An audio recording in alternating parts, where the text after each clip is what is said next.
Hello everyone, how are you doing? This is MD Tech here with another quick tutorial. In today's tutorial, I'm going to show you how to turn off or disable Discord server notifications on your Android smartphone device. So this should hopefully be a pretty straightforward process here, guys. And without further ado, let's go ahead and jump right into it.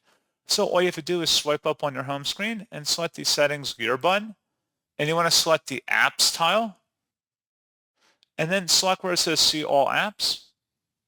And then scroll down to Discord and you want to select that. Where it says notifications, go ahead and select inside of here.